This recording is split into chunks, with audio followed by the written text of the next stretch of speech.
What happens when a billionaire father sees a black waitress let his disabled son lead a dance step in an exclusive restaurant?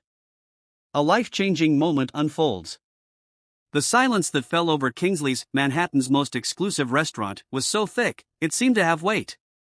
Conversation ceased, cutlery frozen midair, and dozens of eyes fixed on the small space between the tables. 10-year-old Lucas Montgomery was visibly shaking. His legs, trapped in metal braces, wavered as he reached out to Diana Johnson, the restaurant's only black waitress. The live piano had just begun a soft melody, and the boy's impulse to ask someone to dance came without warning. "Sir, control your son," Manager Thornton's sharp voice cut through the silence. "That's inappropriate. This is not a dance hall, and our employees are not here to entertain children." Richard Montgomery, owner of Montgomery Investments and one of the richest men in the country, swallowed hard. It was the first time he had taken Lucas out to dinner in public since the accident that had partially paralyzed his legs 2 years earlier, a mistake he would not repeat. "Lucas, sit down." The order came low but firm. Diana remained motionless, her gaze shifting between the manager, the billionaire, and the boy whose hand was still hanging in the air. In her 5 years working there, she had learned to become invisible, especially to customers like Montgomery. "Mr. Thornton, I'm leaving. My shift is over." Her voice sounded calm as she removed her apron and placed it on the tray. Then, to everyone's amazement, she smiled at Lucas and took his hand. "I can't dance in an apron." Richard stood up abruptly. "What do you think you're doing?" Diana held his gaze. "I'm accepting an invitation, sir." Will this bold move cost Diana her job or spark a revolution no one saw coming? Stay tuned to find out. Before anyone could interfere, Lucas took a hesitant step forward. His foot dragged painfully across the floor, and the metal of his braces screeched. But Diana didn't try to guide him or hurry him, she simply adjusted her own pace to his. "She's getting fired tomorrow," whispered a woman at the next table. Richard watched, paralyzed. A sudden memory struck him: Elizabeth, his late wife, dancing with Lucas in the living room. "It's not about perfection," she had said, "it's about connection." As Diana followed Lucas's clumsy steps, something in the boy's eyes changed. Fear gave way to intense concentration, shame gave way to shy pride. For the first time since the accident, he wasn't being guided, helped, or corrected, he was leading. "Mr. Montgomery," the manager's voice interrupted his thoughts, "I can assure you this will never happen again. She will be properly disciplined." Richard didn't respond. The entire restaurant seemed to wait for his reaction.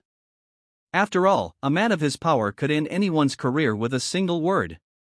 Employees stopped what they were doing, other customers watched with morbid curiosity. Lucas's smile, however, was the only sound that echoed in his mind. Diana led the boy back to the table after 3 dance steps. "Thank you for asking me out," she said formally, as if speaking to an adult. "It was an honor." When she turned to leave, Richard stopped her. "Wait." His voice sounded different, almost unrecognizable to himself. "What's your full name?" "Diana Johnson, sir." Richard nodded slowly. "Diana Johnson," he repeated as if memorizing it. Then he took a card from inside his jacket and held it out to her. "My office. Tomorrow at 10 a.m. The entire restaurant held its breath. Diana accepted the card without showing any emotion, but her hand trembled slightly. "Dad," Lucas called as she walked away, "why did you do that?" The question hung in the air like an accusation. Richard watched his son, and for a brief moment, saw not just the child Elizabeth had left in his care, but a complete human being whose wants and needs he had systematically ignored for 2 years. As dinner proceeded in awkward silence, no one noticed Diana's glance before she left, not out of fear or resignation, but out of a calm determination that contrasted with the storm brewing in Richard Montgomery's eyes. What does a billionaire have in store for the waitress who dared to defy the rules? You won't believe what happens next on Dark Threads. If this story about dignity and transformation is already touching your heart, don't forget to subscribe to Dark Threads to follow how a simple gesture of respect can spark a silent revolution capable of transforming lives forever. The lobby of Montgomery Tower sparkled with its glass and marble walls, reflecting the morning sunlight. Diana Johnson immediately felt out of place in her best outfit, a navy blue skirt and white blouse bought on sale. The people passing by her wore clothes that probably cost more than her monthly rent. "Diana Johnson to see Mr. Montgomery," she said to the receptionist, who examined her with a clinical gaze before making a call. "18th floor, Miss Winters will see you." In the elevator, Diana took a deep breath, clutching her worn purse to her chest. It wasn't fear she felt, it was a quiet determination that came from having faced worse, much worse. Miss Winters was a woman in her 40s with a sharp gaze and impeccable posture. "Mr. Montgomery is in a conference call. Please follow me." As she walked through the mirrored hallways, Diana felt the curious stares of the employees. A black woman being escorted through the executive offices was a rare enough occurrence to cause speculation. "He had you fired, didn't he?" Winters asked suddenly when they were alone in a waiting room. "It happens. Powerful clients call, and people like you lose their jobs." "People like me. You know what I mean?" Winters adjusted her glasses. "Employees who don't know their place." Diana smiled, not amused. "And where exactly would that be?" Before Winters could answer, her phone rang. "He'll see you now." Richard Montgomery's office took up half the floor. Through the floor-to-ceiling windows, Manhattan looked like a distant playground. The man stood, gazing out at the city as if it were his personal property. "Mr. Montgomery," Diana greeted him formally. Richard turned, his face a mask of studied control. "Miss Johnson, thank you for coming." He pointed to a chair. "Please." The silence that followed was calculated, a tactic Diana recognized immediately. It was the kind of silence designed to make nervous people talk too much, incriminate themselves. "Do you have a background?" Richard finally asked. "Excuse me?" "Education, college." Diana kept her gaze steady. "Bachelor's degree in child development from NYU. Incomplete master's degree in special education." Something flashed across Richard's face, surprise, perhaps. "And you work as a waitress?" "I work 3 jobs, actually, the restaurant, a bookstore on weekends, and as a tutor when I can get students." Richard moved to her table, picking up a folder. "I did some research on you, Miss Johnson. I wanted to understand who the person was who," he hesitated, "danced with my son." He opened the folder, revealing printed photos of a community center. "Freedom Steps. You founded that 6 years ago." Diana sat up straighter in her chair. "I co-founded it with my sister Zoe, a dance program for children with physical disabilities." Richard leafed through some documents. "Which is now about to close due to lack of funding." Diana showed no surprise. Of course, he would find all that out in less than 24 hours. "I didn't come here to ask you for money, Mr. Montgomery." "Then why did you come?" "Because you invited me." Richard laughed softly, a joyless sound. "Fair enough." He stood up again, restless. "I want you to work for me." Diana blinked, genuinely taken aback. "As a waitress in your house?" Richard's face hardened. "As a therapeutic companion for Lucas." His son's name seemed difficult for him to say. Diana noticed how his eyes momentarily drifted to a photo on the table, a smiling woman holding a baby. "I have the best specialists in the country," Richard continued, "physical therapists, neurologists, psychologists. But what you did yesterday," he paused as if the words betrayed him. "It was just a dance, Mr. Montgomery." It was the first time I've seen him smile since the accident. The admission was painful. "I don't want a dancer for my son, I want someone who can do what you did. Follow, not lead." Diana studied the man in front of her. Beneath the facade of power and control, she saw what others might not, a desperate, lost father. "I can pay you 5 times what you're making now." Diana stood up. No, Richard looked shocked, like someone unaccustomed to hearing that word. "I don't work for people who see only my color or my social class before they see my competence," she explained calmly. "And I definitely don't work for people who try to buy solutions to emotional problems." Richard's face flushed. You're turning down an offer that would solve your financial problems out of pride? Out of dignity, Diana corrected. And because your son deserves more than someone hired to pretend to care. She walked to the door, then paused. Lucas doesn't need more experts. He needs space to lead his own life. You don't know my son. No, Diana agreed, but I know people like him, people whose physical limitations are nothing compared to the invisible cages we build around them. She took a card from her purse and placed it on the table. Freedom Steps classes on Tuesdays and Thursdays, 4 p.m. If you'd like to bring Lucas, the first class is free. As Diana left, she passed Winters, who had obviously been listening behind the door. You just turned down an offer from Richard Montgomery, she whispered incredulously. Are you crazy? Diana smiled. Maybe, but I'd rather be crazy than be property. The following Wednesday, Diana was at the reception desk of the community center when Zoe, her sister and co-founder of the project, came running up. There's a Bentley parked outside, she whispered, nervously adjusting her hijab. And you won't believe who's inside. Through the window, Diana saw the luxurious car. Lucas was in the back seat, looking anxiously out the window. Richard remained in the driver's seat, his hands still on the steering wheel as if fighting an internal battle. He's not coming in, Zoe predicted. Men like him don't come to places like this.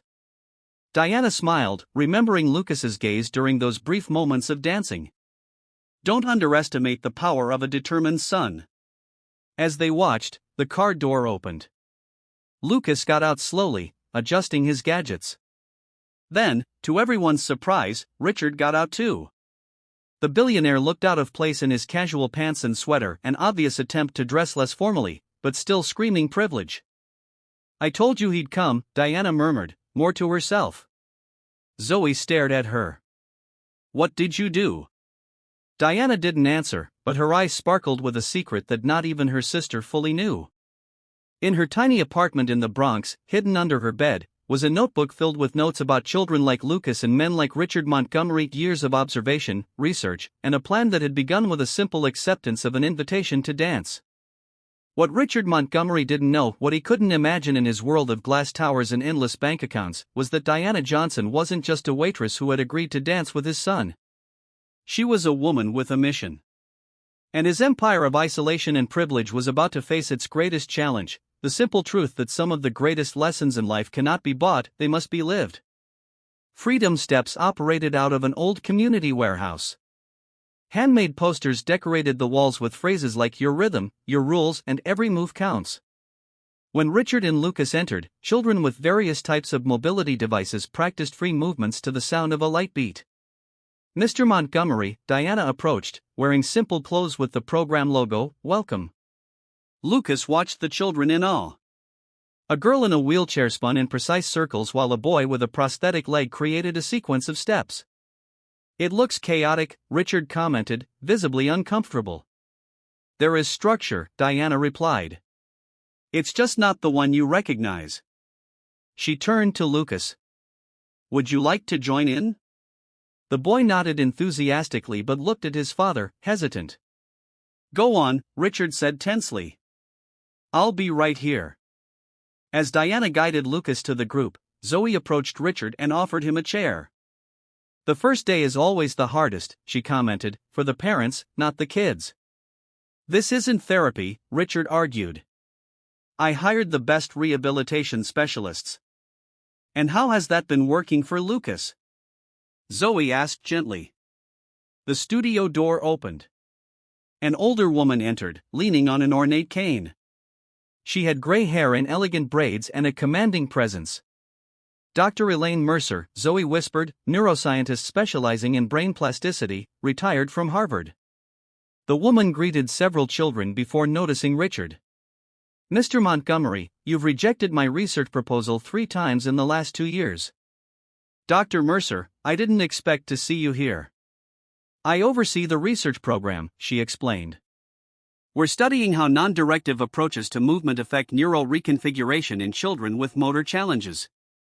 Research, Richard frowned. I thought this was just a community dance class. Diana returned, leaving Lucas exploring movements with another child. Freedom Steps is a pilot motor rehabilitation program based on the theory of movement autonomy, she explained. We integrate adaptive dance with neuroscientific principles. Why do you work as a waitress if you lead a research program? Because we don't have adequate funding yet, and because people like you rejected us 3 times. The penny dropped. You were Dr. Mercer's assistant on the proposals. Co-author, Dr. Mercer corrected. Diana has an incomplete master's degree because she had to leave college to take care of her sister, but her theoretical work is groundbreaking. You knew who I was at the restaurant, Richard concluded. From the moment you walked in, Diana confirmed. And when Lucas got up to dance, I recognized the opportunity to show, not tell. Was it staged, the dance? Absolutely not. Lucas chose to get up. I chose to follow. A group of reporters entered the studio.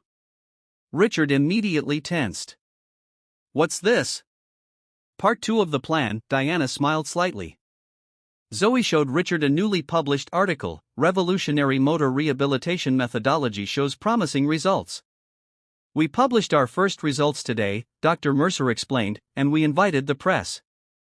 You used my son for a public relations stunt. Richard's voice was pure ice.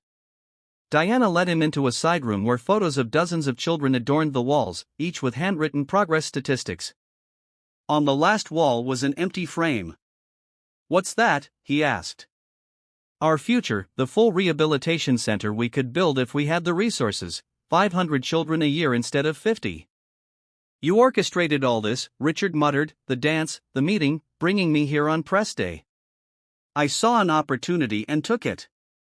4 months ago, when you cancelled our meeting without reading the proposal, I promised myself I'd find a way. Diana, Zoe interrupted, it's Lucas. They rushed back.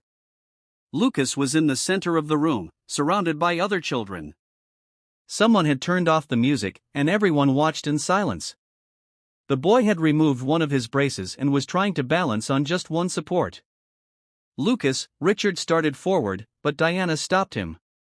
Wait, she whispered, watch. Lucas took a deep breath, focused.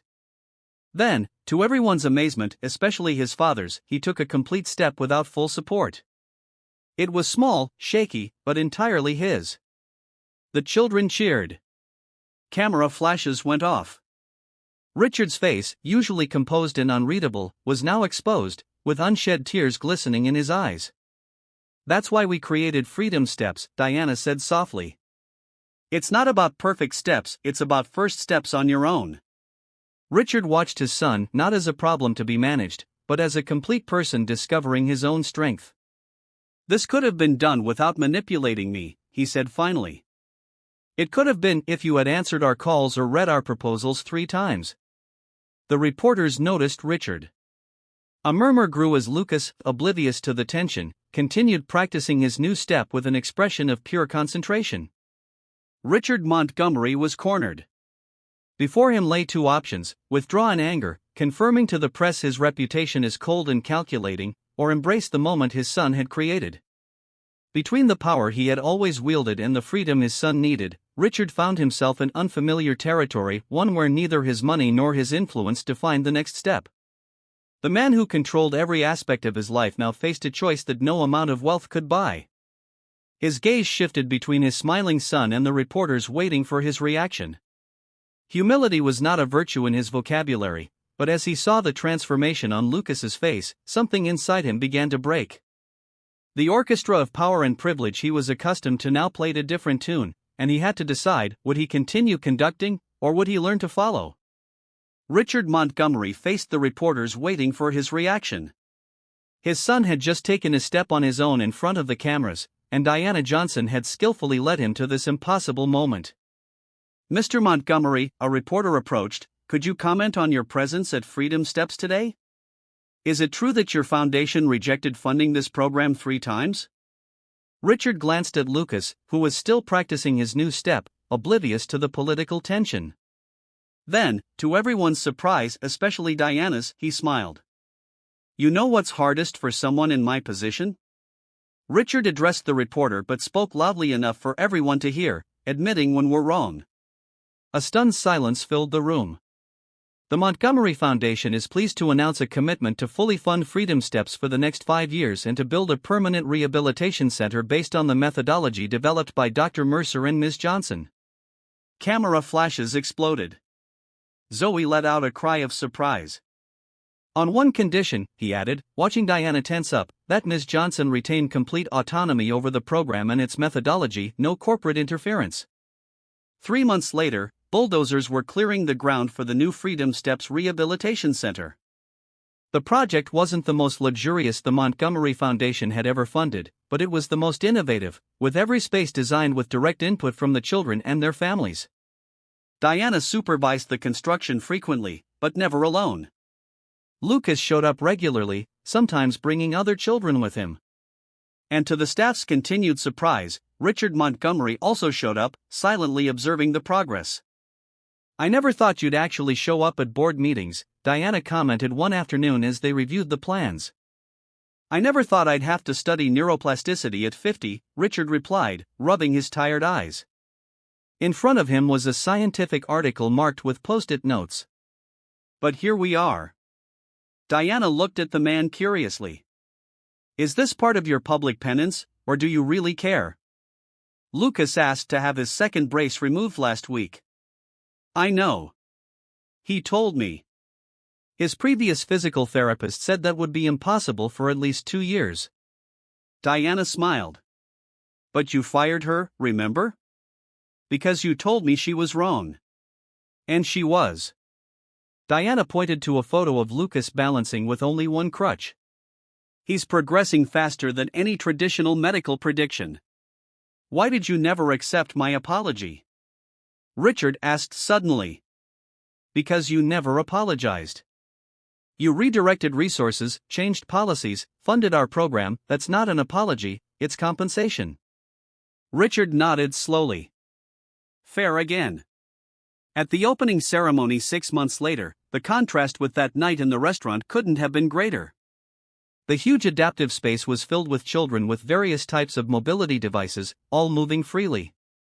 In the center of the main hall, Lucas, now wearing only a lightweight brace on his left leg, led a small choreographed routine with 3 other children.